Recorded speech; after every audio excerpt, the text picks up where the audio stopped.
2023년 6월 4일 주일 예배를 하나님께 드리겠습니다. 함께 기도하시겠습니다. 사랑의 아버지 하나님, 하나님께서 또 좋은 날을 허락하시고 하나님의 말씀을 듣게 허락하신 것 감사합니다. 세상에 많은 사람들 하나님 말씀을 멀리하고 알지 못하고 저렇게 많은 일들로 분주하며 놀기에 급급하지만 하나님의 말씀을 가까이 하고 싶어서 이렇게 함께 모였습니다. 하나님께서 함께 하셔서 이 영혼들을 위로하시며 하나님의 말씀을 허락해 주시옵소서. 예수님 이름으로 기도 올립니다. 아멘.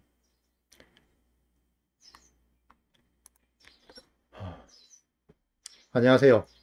지친 영혼, 가난한 성도들을 위한 말씀을 전한 유튜브 낮은 자 교회 송경훈 목사입니다. 현 부패한 교회들의 모습을 보고 교회 신앙을 포기하고 가정에서 개인적으로 또는 온 가정이 함께 영상을 통해 예배하며 공식적인 예배를 가지 않는 교회에 나가지 않는 성도들, 가나안 안 나가 그 성도님들 오늘도 낮은 자 교회와 함께 하나님께 예배하도록 하겠습니다. 먼저 하나님의 말씀 읽도록 하겠습니다. 하나님의 말씀은 누가복음 16장 19절에서 31절 말씀이 되겠습니다. 함께 봉독하겠습니다. 한 부자가 있어 자색옷과 고운 베옷을 입고 날마다 화로에 연락하는데 나사로라 이름 한 거지가 헌대를 앓으며 그 부자의 대문에 누워 부자의 상에서 떨어지는 것으로 배불리려 하며 심지어 개들이 와서 그 헌대를 핥더라.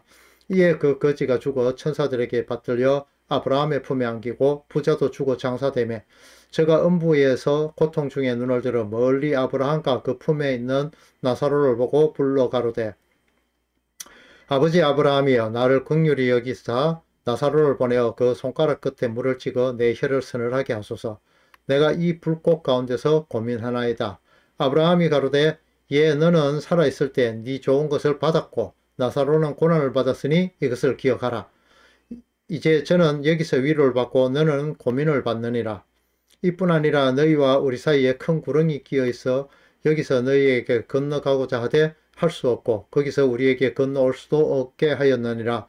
가로되 그러면 고아오니 아버지여 나사로를 내 아버지의 집에 보내소서.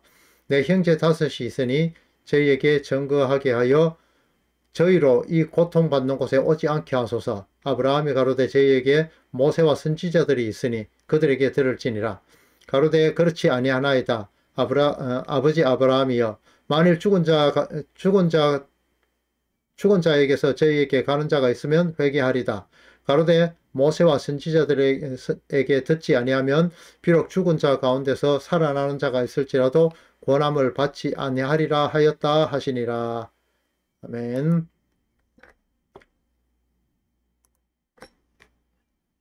예, 오늘은 기독교에 침투한 그런 다른 복음인 이단 사상에 대해서 성경을 찾아가면서 확인하는 시간을 갖도록 하겠습니다.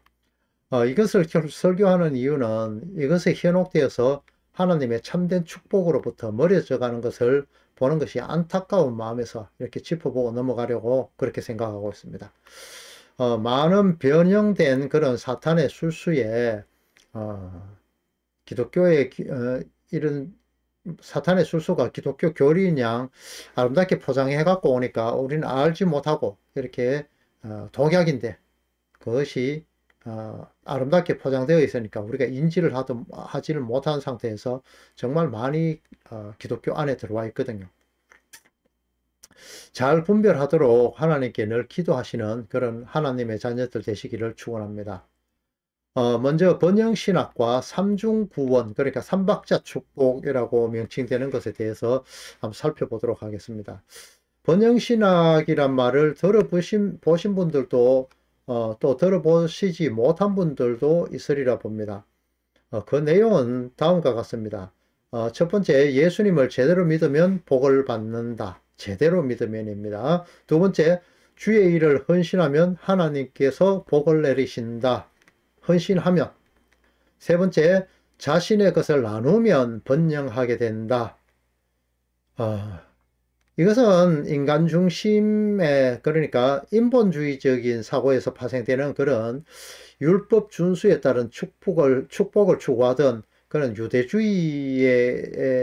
같이 그런 맥을 같이 하고 있는 그런 사상이고, 또 기복적인 내용도 많이 담고 있습니다. 그 중심에 흐르는 것 중에 가장 비성경적인 부분이 바로 지성이면 감천이라고 하는 그런 우리나라 토속 신앙과 같은 맥락으로, 내가 부자 되지 못한 것은 아직 내 정성이 부족해서 그렇다, 이런 결론에 이르게 되는 것으로, 결국은 하나님의 은혜 자체를 무시하는 그런 가짜 복음이라고 봐야죠. 성도의 신앙 관점은요, 내가 하나님 나라에 가는, 즉 구원받기 위해서가 아니라 이미 완성되어 있는 천상의 교회를 향해서 하나님께서 우리를 어떻게 이끌고 가시는가에 초점을 맞추는 것이 신앙의 기본이 되어야 합니다.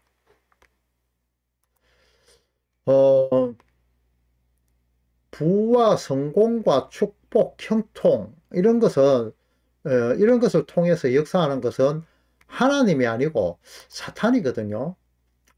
사탄인데, 이 하나님 나라를 소망한다고 하면서도 이 땅의 부만을 생각하고, 또 하나님 나라를 소망한다고 하면서 이 땅에 뿌리 박아서 성공하기를 원하고, 하나님 나라를 소망한다고 하면서 이 땅에 가장된 축복과 형통을 원하면서 하나님 나라를 소망하지 않고 땅에서 잘 되고, 그렇게 땅에서 잘 되고 거기에서 잘 먹고 잘 살자, 이런 지상천국주의를 말하는 겁니다. 결국 자기의 욕심을 채우고 이 땅에서 잘 되기 위해서는 하나님이라는 요술 램프의 진리를 원하는 것이고, 또 결국은 뭐 내가 잘 먹고 잘 살자, 이것으로 결론 나는 겁니다. 이 부분에 대해서 이 골로새서 3장 5절은 이렇게 말씀하고 있습니다. 그러므로 땅에 있는 지체를 죽이라. 곧 음란과 부정과 사욕과 악한 정욕과 탐심이니, 탐심은 우상 숭배니라, 이렇게 말씀하고 있습니다. 내가 돈을 많이 벌어서 하나님의 일을 하고 내가 고지의 꼭대기에 올라가서 존경받는 몸이 되어서 하나님의 빛을 비추어야 한다고 그렇게 이야기를 하죠. 그런데요, 곰곰이 따져보고 생각해보면요, 정말 사업이 번창하고 돈이 많아지면은 그 돈으로 하나님 일들을 하든가요? 술 먹고 골프 치고 뭐 이런 것도 사업의 연장이니까 더 많이 벌어서 하나님 영광 돌려야 된다, 이렇게 자기 합리화를 하죠. 언제 하나님 생각합니까? 그 로마서에 보면요, 또 이런 말씀이 있습니다. 그러므로 형제들아, 내가 하나님의 모든 자비하심으로 너희를 권하노니 너희 몸을 하나님이 기뻐하시는 거룩한 산 제사로 드리라. 이는 너희가 드릴 영적 예배니라. 이렇게 이야기를 하고 있어요. 이 내용을 보면요, 하나님은 우리의 모든 것, 그러니까 전 인생을 바치시길 원하시지, 아까워서 바들바들 떨면서 내놓는 그런 11조 그런 거라든가, 뭐 또 아이고 한 푼 뭐 내놓지 하면서 적선하듯이 그렇게 내놓는 감사헌금, 그까지 돈 몇 푼을 바라는 건 아닙니다. 기독교 고지론 역시 마찬가지입니다. 내가 잘 되어서 높은 자리에서 성공해서 하나님께 영광 돌린다고 하는 것이 고지론입니다. 대부분 교회에서 이렇게 말들 하죠. 기도 열심히 하고 교회 봉사 열심히 하면 자식들이 축복받아서 잘 된다고요. 방금사도 되고. 육체의 행위를 의뢰하는 그런 할례당을 향해서 바울은 이렇게 말하고 있습니다. 저희의 마침은 멸망이요 저희 신은 배요 그 영광은 저희의 부끄러움에 있고 땅의 일을 생각하는 자라. 자, 뭐를 생각한다고요? 땅의 일을 생각한답니다. 배가 저희의 신이에요. 욕심이라는 거죠.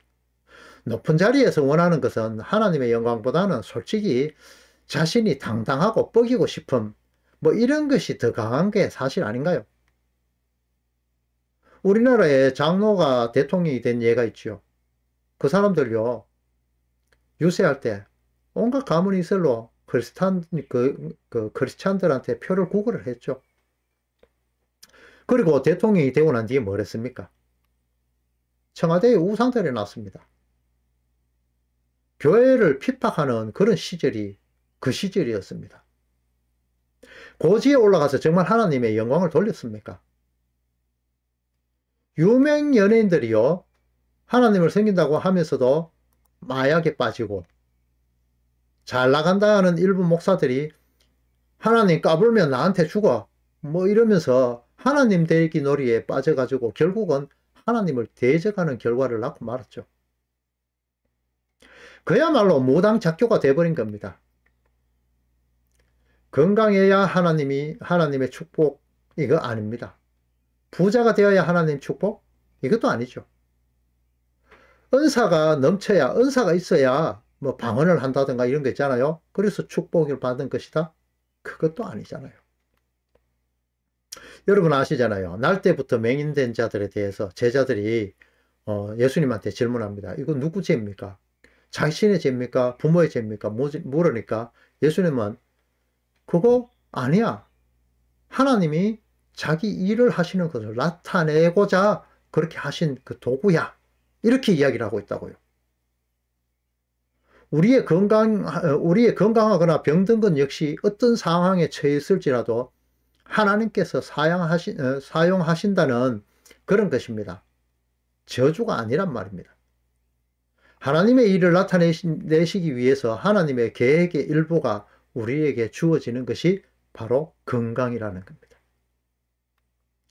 내가 이 땅에서 열심히 일하기 위해서, 내가 이 땅을 누리기 위해서 뭐 이런 거 아니란 말입니다. 인생은 유한한 세상에 주어지는 하나님께서 설치하신 무대입니다. 하나님의 구원의 완성이라는 목적을 위해서 운영되어지는 그런 무대란 말입니다. 성도의 거룩의 완성을 또 천국 백성으로 완벽하게 다듬어 가시는 그런 광야교회다 이 말입니다. 우리에게 주어진 배역이 부자이건 또 가난한 자이든 병자이든 절름발이든 아니면 나병 환자든 어떤 배역이라도 하나님께서 주신 배역을 잘 담당하면 그 역할을 다 하고 나면 하나님께서 부르시는 날이 있을 겁니다. 그때 하나님 앞에 아멘하고 가는 것, 그것이 이 광야교회 무대인 이 유한의 세상에서 성도들이 해야 할 일들입니다.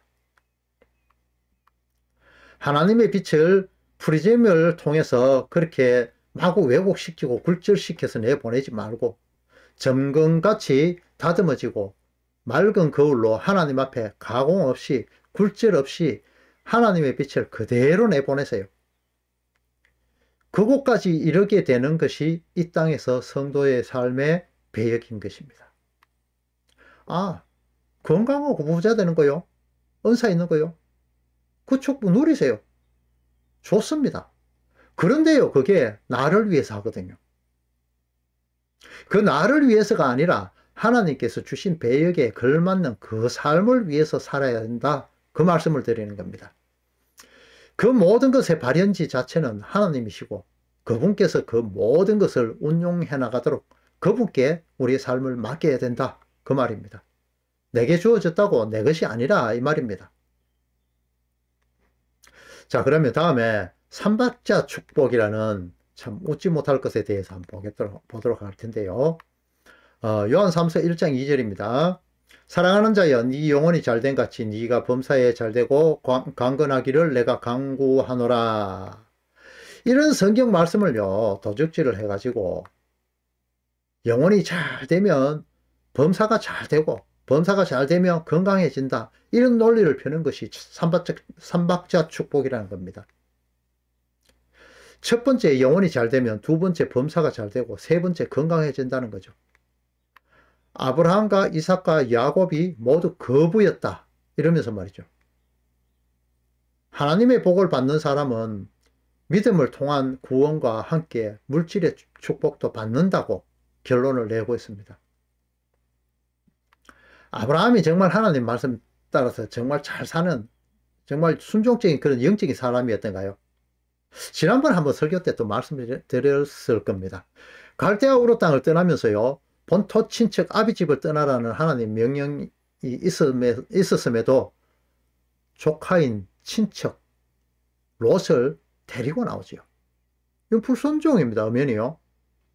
또 가나안으로 가라고 이야기를 하나님이 명령했는데 흉년이 되니까 자기 마음대로 애굽으로 가버렸어요. 그리고 거기에서 애굽 왕한테요, 아내 사라를 팔아먹죠. 재물을 받았으니까 그 위에, 그러니까 팔은 거죠. 그리고 또 한 번 더 그랄랑 아비멜렉에게 아들 이삭을 임신한 그 사라를 한 번 더 팔아먹죠. 이로 인해서요, 아브라함은 거부가 되었다, 이렇게 나옵니다. 뭐 이게 뭔가요, 이게? 순종이 아니라 불순종으로, 또 하나님 중심이 아닌 자기 중심으로 산 결과였는데 어찌가 거부가 되었을까요? 또 이삭은 어떻습니까? 이삭도 똑같아요. 아브라함을 닮았어요. 자기 아버지 닮았어요. 또 이 이삭도 보면은 내나 블레셋 땅에 속해져 있는 그 그랄 땅에 거주하면서 자기 아내 리브갈을 누이라고 속였다가 아비멜렉에게 발각되지요. 아비멜렉이 그럽니다. 야, 내 백성 중에서 누구 그 범했더라면 어떨 뻔했노? 큰일 날 뻔했잖아. 그러면서 못 건드리게 합니다. 이 일 후에 농사를 지어가지고요, 거부가 되거든요. 이런 걸 순종이라 합니까? 사기죠, 사기. 야곱 역시 마찬가지입니다. 그 이름에 나타나는 대로 속이는 자, 비방하는 자, 회방하는 자거든요. 그는 자기 자신을 의지하는 자로 속여서 팥죽을 이용해서 장자의 명분을 취득하기도 하고, 또 속여가지고 삼촌 라반의 양떼를 취하기도 하죠. 하나님이 주신 땅 가나안으로 가는 길목에서 하나님께서는 하나님에게도 지지 않고 결국 이기려고 하는 그 성품의 소유자로 마침내 하나님이 그의 환도뼈를 쳐버리죠. 그 환도뼈라는 건요, 인간의 생식적인 부분을 완전히 마비시킨다는 그런 말이거든요. 그리고 거룩한 땅 가나안에 들어가기 위해서는요, 거룩지 못한 것은 부서져 버려야 돼요. 그 의미거든요. 모든 것이 끊어져 버리니까 비로소 하나님이라는 지팡이를 그의 생애를 통해서 의지하고 절룩거리면서 짚고 다니는 자로 변해버리죠. 이런 것을 순종하는 자라고 말할 수 있나요? 전부 사기잖아요. 이러한 어찌할 수 없는 그런 인간을 하나님께서 철멍에를 꺾어버리시고 가벼운 멍에를 지게 하신 것이 바로 구원이라는 겁니다. 우리에게는 홀가분하게 그렇게 아무것도 없는 것이 아니고 하나님은 일명 가벼운 멍에를 주십니다. 멍에가 있습니다. 하나님은 우리에게 고난받는 자로, 가난한 자로, 이 땅의 나그네로, 또 조롱을 당하는 자로 티끌의 자리로 내려가도록 만드시는 그 길을 걷게 하십니다. 이 땅을 사는 동안에요. 그럼 이런 것이 축복이 아닌 것인가요? 이런 과정을 통해서 천국을 주는 것이 바로 축복이라 이 말입니다. 삼박자 축복은 예수를 믿는데 돈이 없거나 성공하지 못한다면 하나님을 올바로 믿고 섬기지 않았다라고 이렇게 말해버립니다. 그 결과 사람들은 부자가 되는 것이 하나님께서 주시는 복이라고 생각하고 수단과 방법을 가리지 않고는 심지어는 교회 안에 성도들끼리 사기치가면서 너도 나도 부를 막 쌓아버리죠. 어떻게 삼박자 축복은 부와 지위를 축적하고자 하는 사람들의 욕망과 당위성, 원동력 이런 것들을 제공해줘서 어떻게든 간에 그렇게 부자를 이런 그 삼박자 축복 자체가 이런 것을 축적하도록 만들어 버립니다. 그리고 유도를 합니다.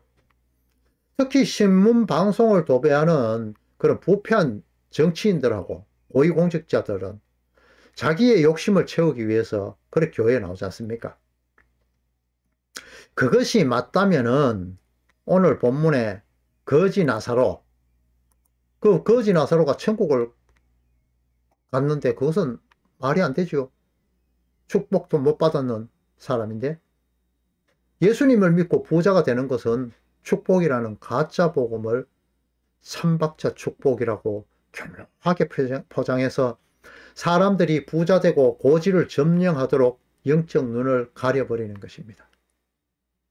결과적으로요, 내가 부자인가 아닌가, 성공을 했는가 못했는가가 하나님에게 받는 복에 대한 평가 기준이 되어버린 것입니다.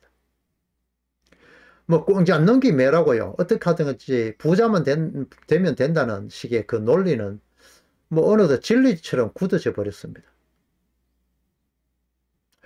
예수를 구주로 영접하여 회개하면 구원에 이르고 영적 물질적 축복을 받는다. 이것은 결론적으로 말해서 인본주의적인 그런 인간을 양산하게 되는 가짜 복음이며 저주입니다. 자, 이제 기독교 고지론이라는 것에 대해서 한번 보도록 하겠습니다.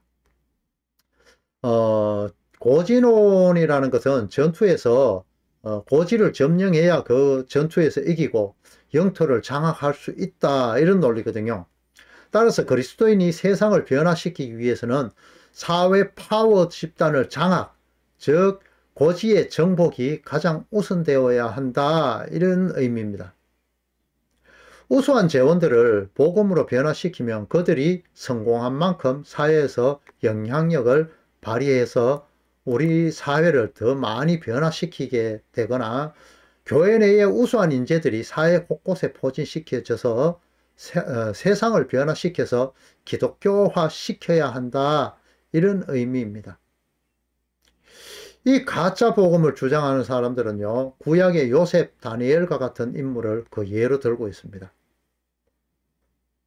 그것이 아니라는 비근한 예로 여러분도 잘 아시겠지만 십자군 전쟁을 들 수 있잖아요. 기독교가 국교로 공인되니까 기독교는 급속도로 물질 만능주의로 타락해 버렸죠. 면죄부만 파지 않았지 제2천주교가 된 겁니다.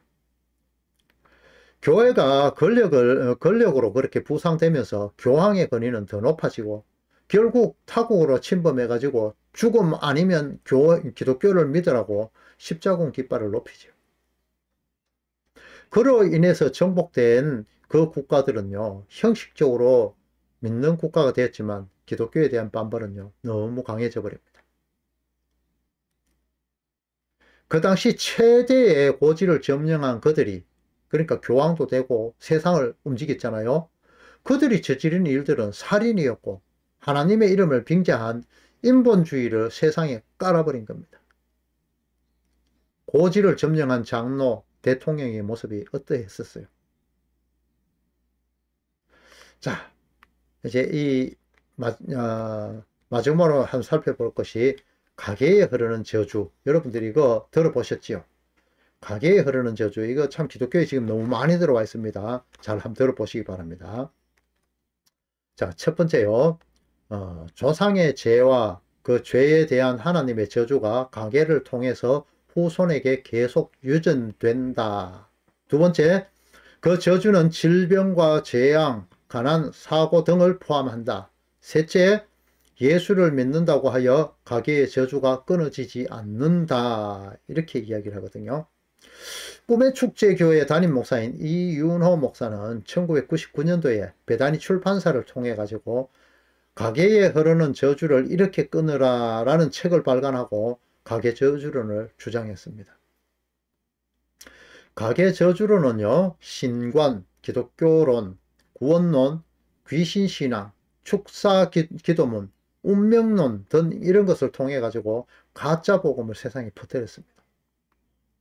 가계에 흐르는 저주는 가계에 흐르는 축복보다 더 강하며 이를 끊기 위해 그 저주를 끊어야 한다고 주장하는데, 이는 토템의 흑주술과 같은 그런 기도문을 통하여서 끊을 수 있다고 주장합니다. 가계 저주로는 자신이 자신에 대한 무의식적인 저주나 부모가 자녀들에게 무심코 한 말은 자녀를 통해 저주의 효력을 나타낼 수 있다고 말합니다. 더 심각한 것은 구원자이신 예수님을 믿는 것도 그 가게에 흐르는 저주를 끊을 수 없다고 하는 겁니다. 가게의 저주를 끊는 처방으로 제시된 여러 기도문들은 성씨, 귀신 등을 대적하노라, 선포하노라, 추방하노라, 금하노라, 명령하노라, 이런 축기문은 주수를 써야 한다고, 이런 축기문 같은 그런 주수를 써야 된다고 그렇게 말하거든요. 가계 저주로는요, 인간의 모든 질병과 고통 등을 조상 탓으로 돌리고 성경이 가르치는 성도를 향한 하나님의 징계를 통한 고통도 부정하는 운명론에 가까운 논리를 펴니다. 여러분, 그러면 조상이라고 이야기했는데 그 조상을 어디까지 봐야 되죠? 외가 쪽 봐서 쭉 올라가고 본가 쪽 봐서 쭉 올라가고 누가 어떤 죄를 짓는 거 어떻게 알아요? 이렇게 육체적, 정신적 질병, 가난, 실패, 불임, 유산, 가정불화, 동성애를 비롯한 성적 문제, 각종 사고, 주술적 행위, 모든 종류의 중독, 거식, 폭식, 과소비와 낭비벽, 성격장애 등이 가계 저주론에 포함된다고 가르칩니다. 여기서 자유로울 수 있는 분이 있습니까? 그들이 내세우는 가계 저주론에 대한 성경적 근거를 한번 보도록 하겠습니다. 잠언 26장 2절을 많이 말합니다. 까닭 없는 저주는 참새에 떠도는 것과 제비에 날아가는 것 같이 이르지 아니하느니라. 이렇게 이야기하거든요. 여기에 대해서 박윤선 목사님은 이 성경을 이렇게 주석을 하고 있는데요. 이 말씀은 까닭 없는 저주, 곧 공의롭지 않은 저주는 그대로 성취되지 않는다는 뜻이다. 성경에 기록된 대로 의인들이 애매하게 원수의 저주를 받는 일이 있다. 그러나 그것은 모두 다 헛된 것으로 드러났다. 예를 들면 골리앗이 블레셋 신들의 이름으로 다윗을 저주하였으나 다윗은 도리어 승리하였다. 그리고 선지자 예레미야도 그 원수들에게 까닭 없이 저주의 대상이 되었던 것이다. 그러나 그 원수들의 저주는 하나님의 사람 예레미야에게 그대로 미치지 않았다. 성경이 말한 대로 하나님의 권위로 발설된 종교윤리적 저주만이 그대로 상대방에게 성취되었다. 예를 들면 타락한 종교윤리적 저주만이 그대로 상대방에게 성취되었다. 중간은 생략하고 읽어보도록 하겠습니다.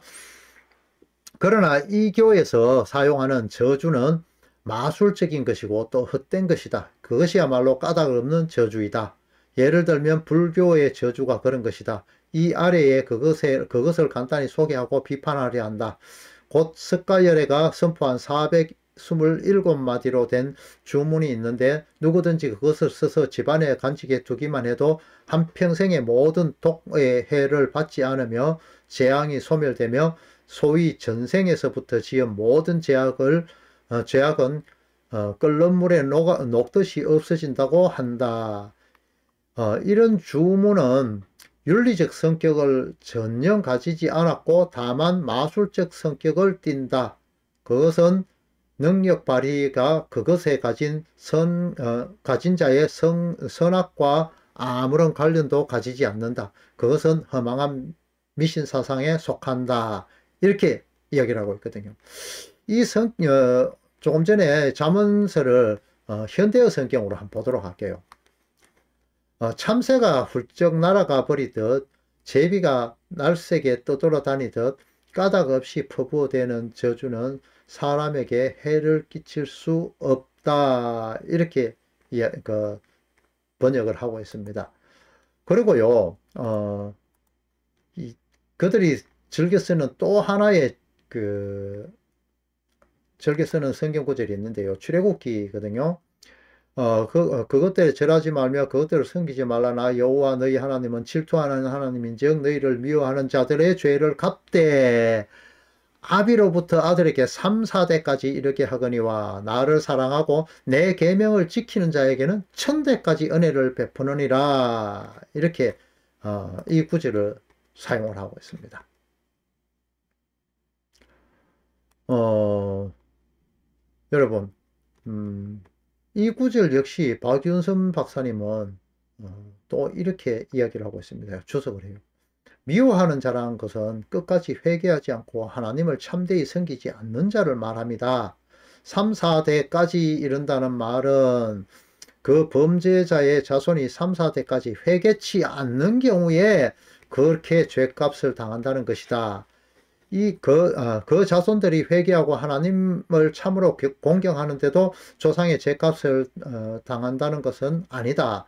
나를 사랑하고 내 계명을 지키는 자에게 하나님이 하나님을 사랑하고야 그의 계명을 참으로 지킬 수 있다.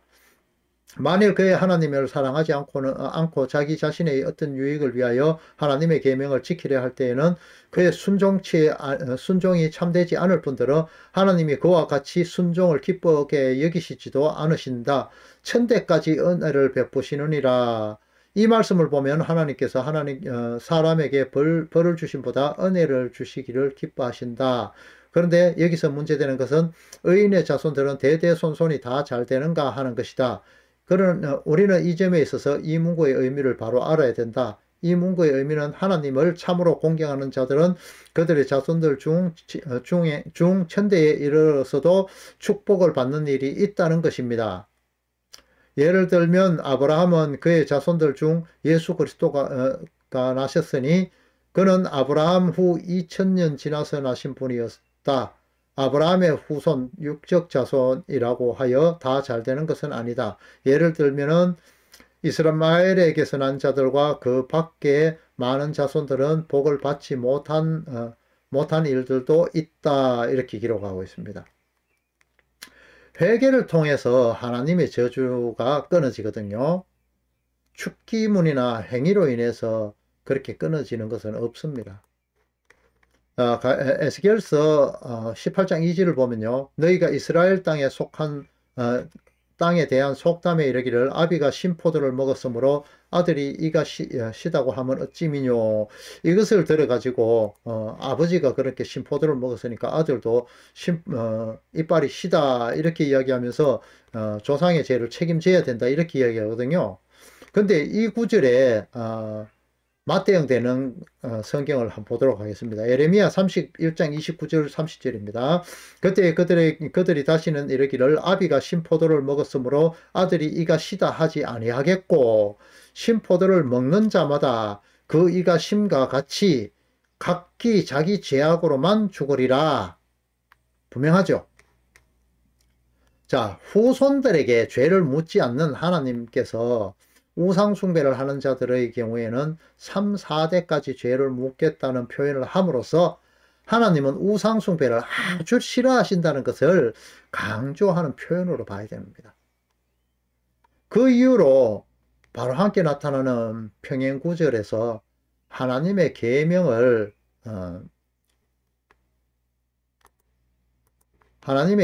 지키는 자에게 천대까지 은혜를 베푼다는 것은 하나님은 자신에게 순종하는 백성을 아주 기뻐하신다는 것을 강조하는 그런 강조법으로 해석되는 것이 맞겠죠. 여러분 생각에도.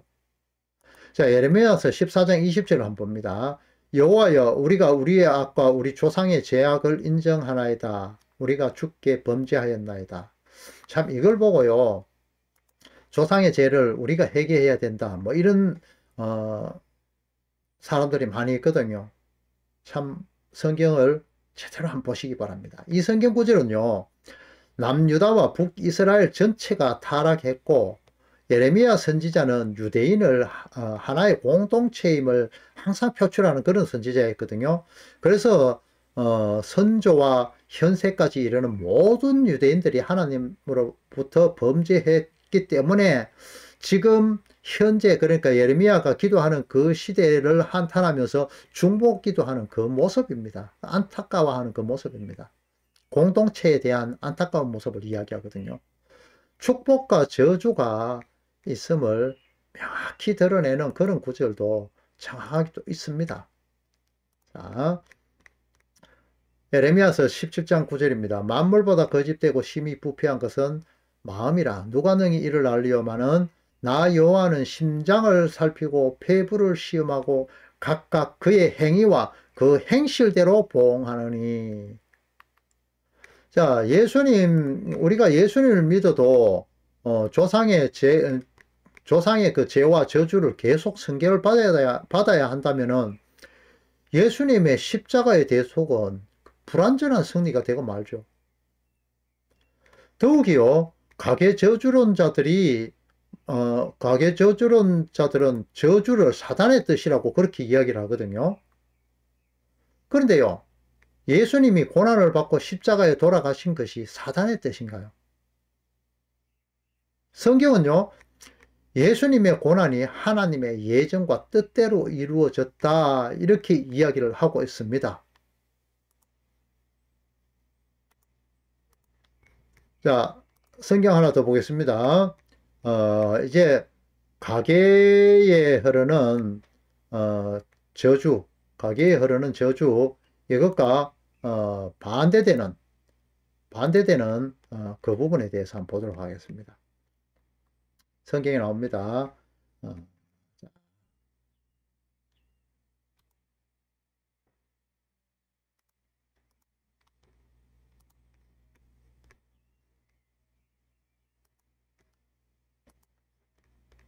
역대하 25장 4절입니다. 함께 읽겠습니다. 저희 자녀는 죽이지 아니하였으니 이는 모세율법책에 기록한 대로 함이라. 곧 여호와께서 명하여 이르시기를 자녀로 인하여 아비를 죽이지 말 것이요 아비로 인하여 자녀를 죽이지 말 것이라. 오직 각 사람은 자기 죄로 인하여 죽을 것이니라 하셨더라. 에스겔서 18장 20절 범죄하는 그 영혼은 죽을지라. 아들은 아버지의 죄악을 감당치 아니할 것이요 아버지는 아들의 죄악을 담당치 아니하리니 의인의 공의도 자기에게로 돌아가고 악인의 악도 자기에게 돌아가리라. 자, 여러분 정확하게 이 부분을 인지할 수 있죠. 이 성경 말씀을 통해서요. 성경에서는요, 하나님의 저주가 거두어지는 방법은요, 죽기가 아니고 회개라고 이야기를 하거든요. 그 말씀을 한번 보도록 하겠습니다. 자, 시편 7편 12절입니다. 사람이 회개하지 아니하면 그가 그의 칼을 가심이여 그의 활을 이미 당기어 예비하셨도다. 로마서 2장 4절입니다. 혹 너희가 하나님의 인자하심이 너를 인도하여 회개하게 하심을 알지 못하여 그의 인자하심과 용납하심과 같이 참으심이 풍부하심을 멸시하느냐. 다만 네 고집과 회개하지 아니한 마음을 따라 진노의 날 곧 하나님의 의로우신 심판이 나타나는 그날에 임할 진노를 네게 쌓는도다. 계시록 2장 23절입니다. 또 네가 사망으로 그의 자녀를 죽이리니 내가 사망으로 그의 자녀를 죽이리니 모든 교회가 나는 사람의 뜻과 마음을 살피는 자인 줄 알지니라. 내가 너희 각 사람의 행위대로 갚아주리라. 각 사람의 행위대로랍니다.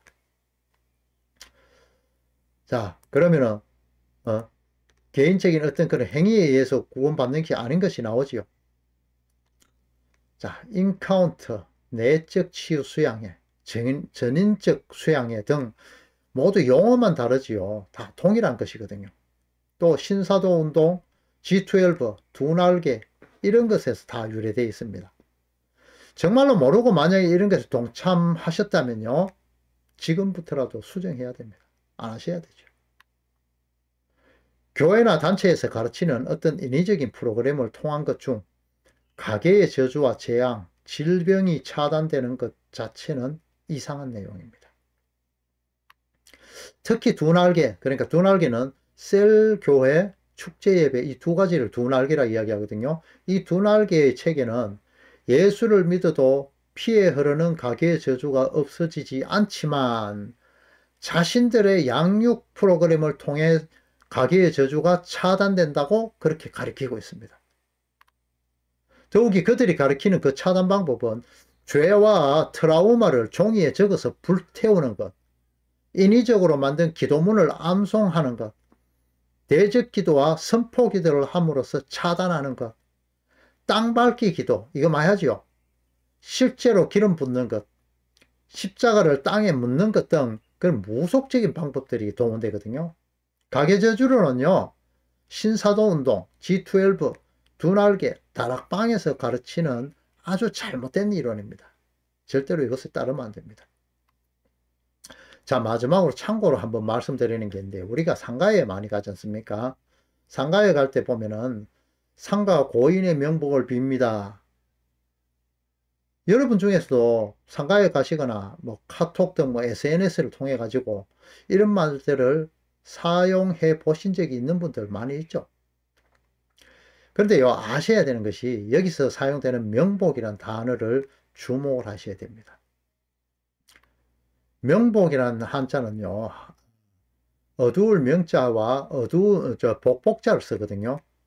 이 어두움, 그러니까 불교에서 하는 용어인데요. 사후 세계로 일컬어지는 명부라고 이야기를 해요. 명부를 일컫는 용어로 사람이 사후에는 3일 동안에는 이성이 있다고 합니다. 그러고는 명부사자에, 그리고 우리가 말하는 저승사자 그러죠. 명부사자에 의해서 명부로 끌려가서 죽은 자를 심판하는 그런 10명의 재판관인 명부시왕들 앞에서 그 앞에 서가지고 49일 동안 심판을 받는답니다. 그 중에 가장 우두머리가 염라대왕이고요. 그러니까 장례식장에서 고인의 명복을 빈다는 표현은 죽은 이후에 염라대왕의 심판을 받을 때에 지옥으로 떨어지지 않고 좋은 낙원으로 가라는 뜻으로 쓰이는 그런 말입니다.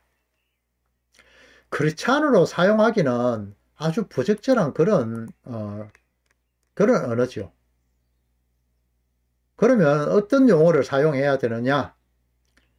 그것은요, 삼가 조의를 표합니다. 그 다음에 그것이 아니면은 크리스찬 가정이라면은 하나님의 위로하심이 함께 하시길 바랍니다. 뭐 이런 표현을 해가지고 명복이라는 표현을 하시면 안 돼요. 이거는 절대 사용하시면 안 됩니다.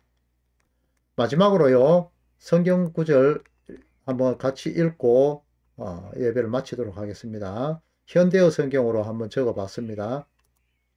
골로새서 2장 20절부터 23절입니다. 여러분은 그리스도와 함께 죽었으므로 선을 베풀고 여러 가지 규칙을 지켜야 구원을 얻게 된다는 따위에 이 세상의 생각에서도 해방된 것입니다.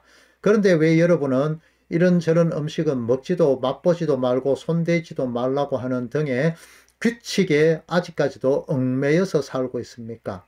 이런 규칙은 인간의 가르침에 불과합니다. 음식은 먹기 위해 만들어진 것이고 먹으면 없어집니다. 이런 규칙은 엄격한 경건을 요구하고 과장된 겸손과 육체의 고행을 수반하는 것으로 훌륭하게 보이겠지만, 그러나 그것으로 인간의 마음속에 파고드는 악한 생각이나 욕망을 이겨낼 수 없습니다. 그것은 다만 그 사람을 교만하게 만들 뿐입니다. 이사야 29장 13절입니다. 주께서 가라사대 이 백성이 입으로는 나를 가까이 하며 입술로 나를 존경하나 그 마음은 내게서 멀리 떠났나니 그들이 나를 경외함은 사람의 계명으로 가르침을 받았을 뿐이라. 여러분, 율법의 속박에서 벗어나십시오. 철멍에를 벗으십시오. 시스템에서 벗어나십시오. 축도하고 예배 마치도록 하겠습니다. 이제는 교회 머리가 되신 성자 하나님의 은혜와 우리를 구원하시기 위하여 독생자를 보내신 성령 하나님의 크신 사랑과 성령 하나님의 교통하심이 하나님의 참된 말씀을 마음속 깊이 새기며 거짓과 참을 구별할 수 있는 눈이 열리기를 소망하는 모든 성도들 위해 이제로부터 영원토록 함께 있을지어다. 아멘.